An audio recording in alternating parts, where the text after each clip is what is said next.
What is going on, everybody? ZyoniK here, and in today's video we're going to be using Triple Axel Hitmontop, a new move update to that Pokemon, which now gives it very solid coverage while also boosting its own attack. It's like Icy Wind, but the reverse. Instead of lowering your opponent's attack, it boosts your own, much like Power Up Punch does, and has great coverage against Pokemon like Altaria or other flyers or grass or the Gligar flyer combination, which you guys are going to see a lot of. Now I'm pairing it today with Cofagrigus and Gligar. This is not by any means the best team to run with it. This was just day one, put something together, let's see what happens. And I was actually kind of impressed with the capabilities of these Pokemon. Alright, moving into the first battle, we have Cofagrigus on the lead versus Bastiodon. So kind of a tough lead matchup, and I'm actually going to swap out into Gligar because I'm guessing there is a Medicham in the back. And the Gligar matchup here, we do have Earthquake, which is going to be a lot better for us. So I'm going to go ahead and go for that Earthquake. It does an incredible amount of damage against a Bastiodon, and they do decide to shield. So we got a shield early right here, which is actually really good for us. Now, I will decide to give up a shield here. I want to keep Gligar healthy, as Stone Edge will do a decent amount of chip damage there. And now we're just going to look to go for another Earthquake. Hopefully, if we get another shield, but they decide actually to swap into Medicham. So I was correct that there was a Medicham in the back. It was my prediction. I was like, yep, there's going to be one back there when you see a Bastiodon lead. They're peanut butter and jelly, right?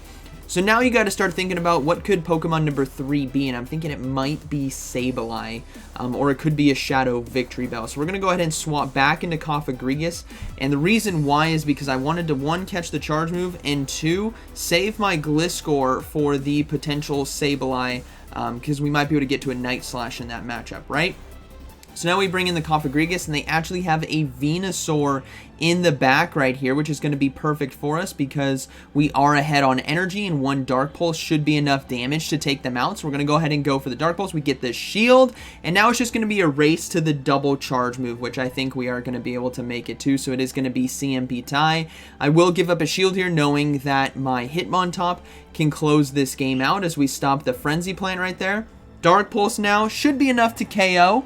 And then obviously we got Hitmontop to close this game out. Even if the Bastiodon does get to a charge move, it doesn't matter. Flamethrower is not going to be enough damage, and we do have close combat in order to take it out. So no chance to showcase the Triple Axel, but still a great opportunity to obviously get a boom here, but they do decide to surrender. So that is going to be a good game, very well played. So that game kind of came down to team reading, right? I saw the opportunity, there was a Medicham, and kind of played to that. Alright, we got Cofagrigus now versus Runerigus here on the lead, so this is kind of a tough one. But we should be able to get to the Dark Pulse because they got Sand Tomb and Shadow Ball, and they decided to throw early. My hope was to take this into the ones and go for double Dark Pulse, but they throw the Sand Tomb early, which is a free no shield for me, and it allows me now to go for a Dark Pulse and then go into Gligar because once again there could be a Medicham in the back. That's basically the end-all be-all with a lot of teams, is there could be a Medicham in the back. It has now risen, even with the debuff to Psychic, it has risen to the #1 ranked Pokemon in the Great League, as Night Slash now gets shield number 2, and we are sitting in a very comfortable position. I will decide to give up a shield here just in case it is Shadow Ball, which it was, perfect, and now this allows me to get to the Night Slash here in time, but they do swap out into Shadow Victory Bell. So we do get this Pokemon out of the way. I could have gone for Earthquake right there, now looking back, because I'm going to be forced to throw 2 Night Slashes. Night Slash is not enough.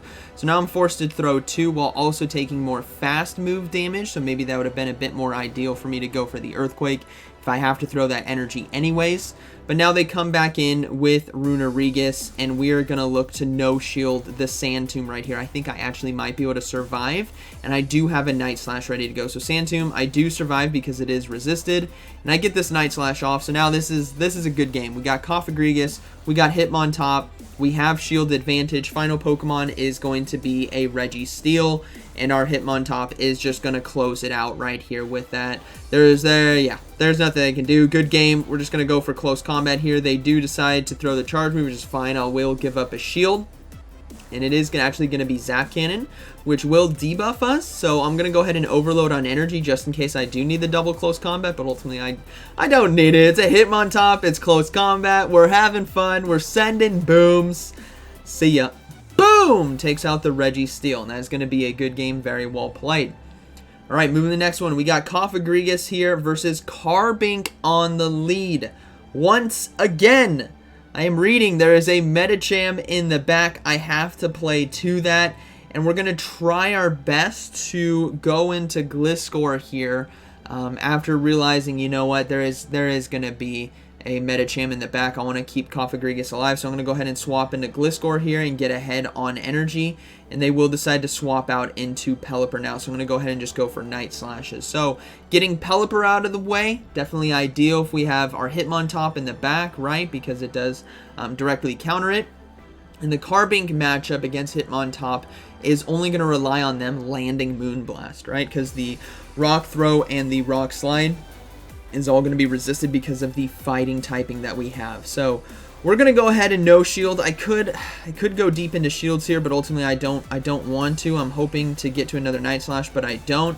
And now I am reading, okay, I'm reading Medicham. Hard Medicham. There's Carbink, there's Pelipper. So I have to come in with Cofagrigus, but I need to keep it alive. In order to win this game, I feel like I need to, first of all, keep Cofagrigus alive, and secondly, catch the Rock Slide on my Hitmontop from the Carbink. So that's what I'm going to look to do. I'm going to go ahead and go for Dark Pulse right away because I don't want to get hit with the Weather Ball. I want to keep the Cofagrigus healthy. And then we will swap out right away, and they did decide to throw. So I'm going to risk that this is a Rock Slide. I'm going to let it go, and it was Rock Slide. We catch it right there, and we will be able to load up on energy. They're going to go ahead and throw the next charge move, which is likely going to be Moonblast. So I decide to give up a shield here in order to stop that. Looking back, that was probably my mistake. Actually, there's going to be two mistakes I make right here. And this is what's great when you look back at your own battles. I would highly suggest if you guys do this. Now we boost our own attack, as you guys can see with Triple Axel, and we will do quite a bit of neutral damage. So this next one is definitely going to be hurting, and they will decide to give up a shield here in order to stop it. So two mistakes when you look back at your own battles.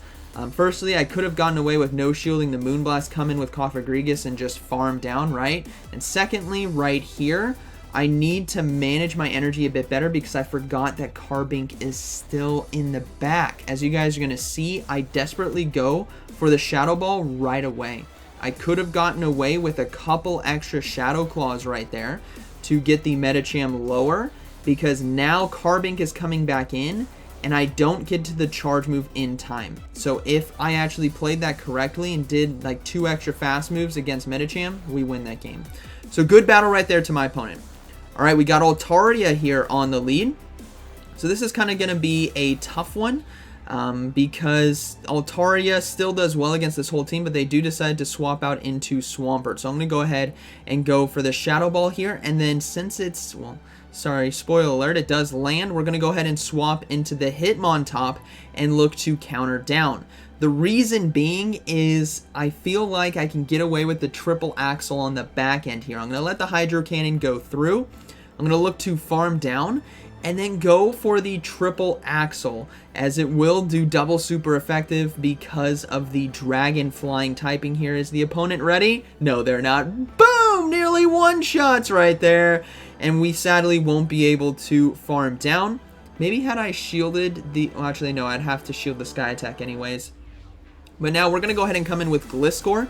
They were obviously very fearful of Cofagrigus, so I'm going to play to that and keep Cofagrigus alive. So let's see what the final Pokemon is. It's going to be a Sand Slash and a Alolan Sand Slash. This is absolutely dangerous for us. I'm in a very tough position, and maybe a slight mistake on my end, not keeping the Hitmontop topped up, right? Because I could have easily shielded the Hydro Cannon and shielded the Sky Attack, and obviously, I mean, hindsight's a genius, right? We did get a shield right there, but yeah, seeing that they brought out the Swampert, I should have been reading that. Well, I was potentially reading that there was a steal in the back. That would make sense, but I wasn't expecting a Alolan Sandslash. So this is going to be a good game. There's really not a lot I can do. We still have a potential win con here with Cofagrigus if we can get to 2 Dark Pulses in time. So we're going to go ahead and load up on energy. I will have to give up the final shield here. So let's see if we can do it. They also have Altaria for the sack swap. So now I throw the Dark Pulse, but they catch it! Oh!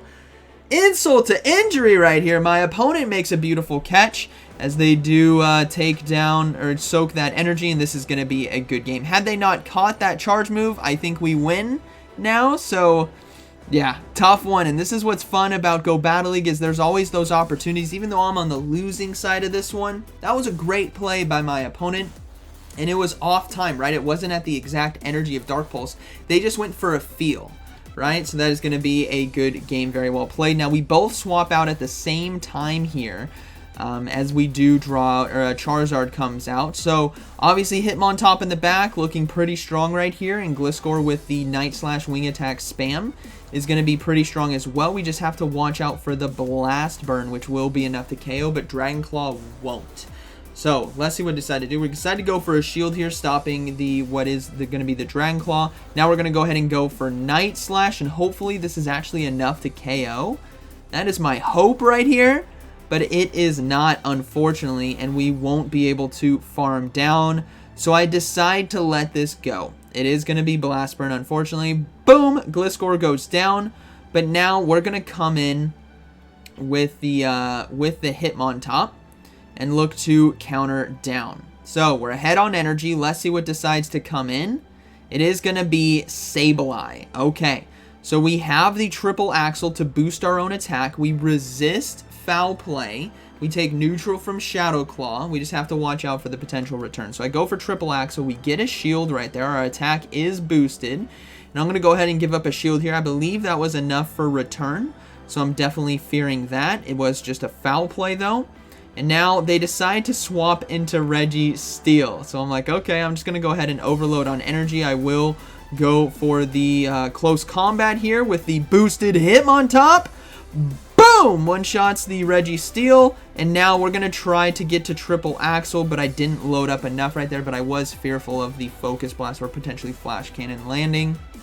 Foul Play will take us out because of our debuff. Cofagrigus is going to go ahead and come in. And it's going to be a race now to the charge move. They will get to the Foul Play in time, but I believe Cofagrigus can survive this, especially since we're basically full health. So Foul Play, not enough to KO us. We do get the Dark Pulse in time, and that is going to be a good battle, very well played. So definitely a close one right there against my opponent, but either way, good game. These battles pretty fun. Hitmontop, very interesting. Again, we didn't see it really shine. Obviously, more battles the longer the season goes on will start to flesh out what it's actually capable of. But it was nice to see it really handle, right, the Bastiodon, the Registeels that we saw today, obviously, with counter close combat, and the Triple Axel against the Altaria, or the Triple Axel against Sableye, some of that neutral damage, putting pressure because it's constantly boosting your attack. So, hope you guys enjoyed today's video, and like always, thanks for watching. I'll see you in the next one.